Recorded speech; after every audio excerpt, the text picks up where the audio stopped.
Assalamu alaikum. Today's lecture is about deemed income. This is the kind of tax that has been introduced for the last only few years, 2 to 3 years पहले आया है. This is called 7E. The section here is 7E, and currently this the tax code या tax का जो ये वाला topic है, ये जो tax लगा है, this is being heard these days in the Supreme Court of Pakistan. इसको किसी ने challenge भी किया हुआ है. Okay. लेकिन ये है क्या 7E? 7E we can also call it kind of wealth tax. अब ये होगा कैसे? 7E का जो टैक्स है that is levied या that is applicable on capital assets up to 25 million rupees. 25 million rupees के किसी के अगर कैपिटल एसेट्स हैं तो उसके ऊपर टैक्स लगेगा 7E. whether he is earning something or not, कुछ कमाई हो रही है या नहीं हो रही है, 25 मिलियन कैपिटल एसेट्स हैं तो उसके ऊपर टैक्स लगेगा. And what is the spirit, what is the logic, how to calculate this tax is income tax ordinance says या एफबीआर सेज कि जी if somebody is having capital assets of 30 million, let's suppose 30 million means 3 crore, 30 million means 3 crore. If somebody, for example, Mr. Bilal is having capital assets of 30 million, 3 crore. अब 30 million के ऊपर FBI ये कहता है कि they will consider it कि you will earn 5% of the value.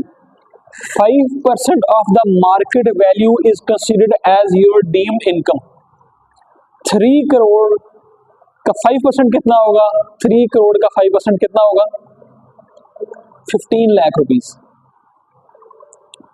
3 crore का 5% is 15 lakh, 15 lakh. तो एफबीआर ये कहता है कि इसका मतलब ये है कि 3 करोड़ के एसेट हैं कैपिटल, तो it means 15 lakh is your income. Income है या नहीं है? लॉ ये कहता है कि डीम्ड इनकम, हमने ये डीम का मतलब समझ लेना, एज्यूम कर लेना. तो एफबीआर नहीं समझा कि 3 करोड़ के एसेट हैं तो उसका 5% दैट इज 15 लाख रुपीस वो इनकम कंसिडर हो जाएगी. तो किसी के भी अगर कैपिटल एसेट 2.5 करोड़ से ज्यादा होंगे, मोर देन 25 मिलियन, उसके ऊपर ये टैक्स एप्लीकेबल हो जाएगा. And it means 5% of FMV, fair market value, fair market value of capital assets, उसका 5% इज द इनकम. अब 30 मिलियन, 3 करोड़ का 5% इज 15 लाख रुपीस. 3 करोड़ के ऊपर 15 लाख इनकम है, ये समझ लिया गया. अब इस इनकम के ऊपर टैक्स लगेगा. Now the tax will be applied on income. तो उसके ऊपर रेट है 20% tax, 20% of deemed income. In simple words we can say 20% of 5%. 20% of deemed income. हमारे इस एग्जांपल में we have a income of 15 lakh rupees. तो 15 लाख का 20% कितना होगा? 20% of 15 lakh would be 3 lakh rupees. 15 lakh का 20% 3 लाख रुपीस, यानी इनकम के ऊपर 20% टैक्स रेट है. और इसको और अगर हम सिंपलीफाई करें, we can call it 1% of the value. 3 crore का 1% इज 3 लाख रुपीस. 3 करोड़ का 1% 3 लाख रुपीस. और we can call it 5% of the fair market value. Income हो गई, उस इनकम का फिर 20% हमने टैक्स लगाना है. तो this is the tax rate या टैक्स फिलॉसफी ऑफ 7E. ठीक है, this is the rate and how to apply this rate on the properties capital assets of more than 25 million. अगर 2.5 करोड़ से नीचे है फिर ये टैक्स एप्लीकेबल नहीं है, फिर टैक्स नहीं लगेगा. And this is not the case कि अगर किसी के पास एक प्रॉपर्टी 20 मिलियन की और एक 20 मिलियन की है, ऐसे नहीं. कंबाइन करके अगर वो वैल्यू बन जाएगी 25 मिलियन से ज्यादा तो ये रेट अप्लाई हो जाएगा. सेकेंडली अच्छा, एग्जम्पशंस. इस टैक्स से माफी कैसे, how we can get exemption from this 7E tax? किस किस पे 7E टैक्स नहीं लगेगा?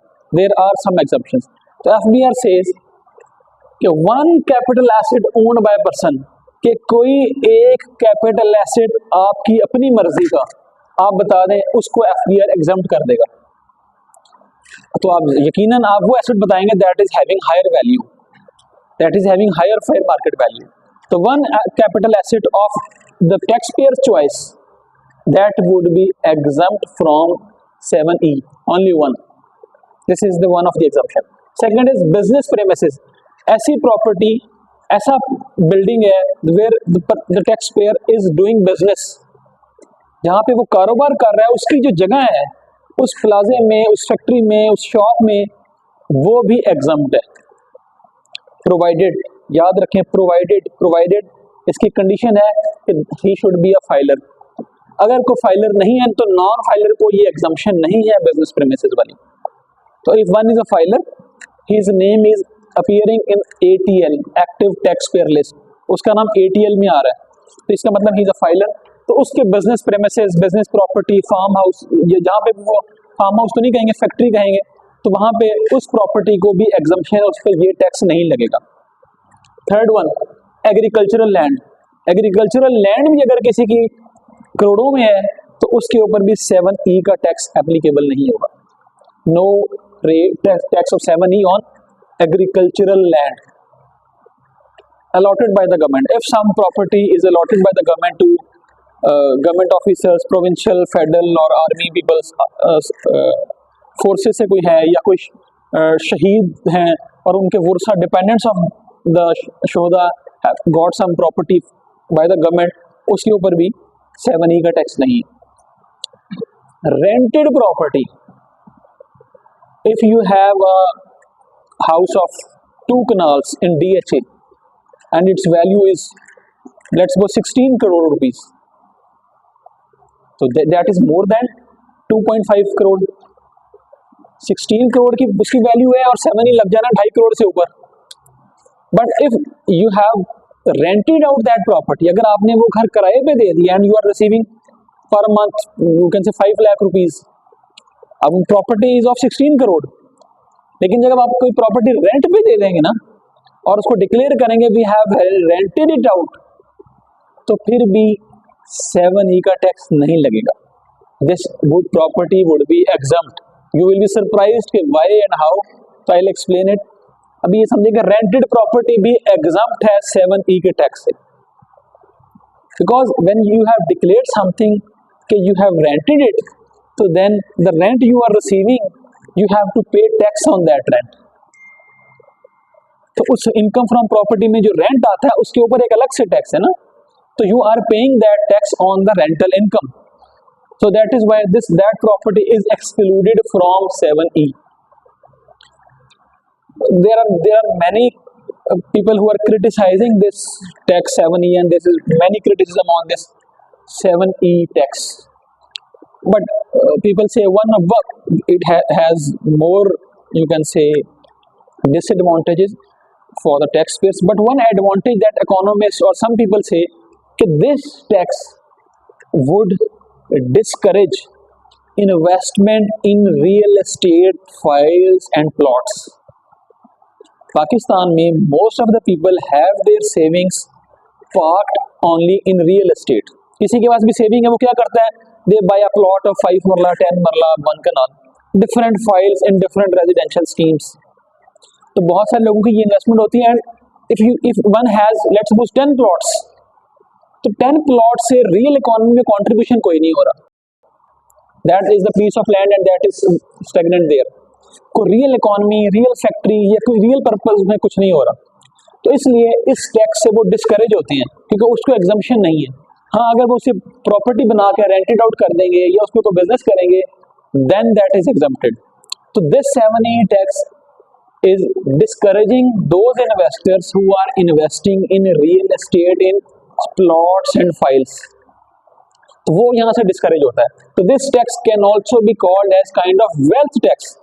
कि वेल्थ के ऊपर टैक्स है. This has nothing to do with the income.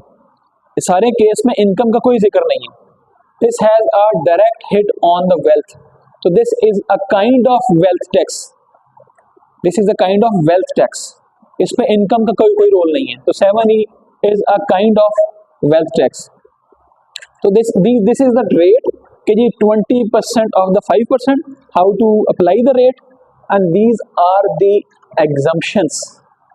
कि किन किन वजूहात से, ये किन किन प्रॉपर्टीज पे 7E का टैक्स एप्लीकेबल नहीं होगा। तो this is the explanation about the deemed income or 7E tax. Thank you.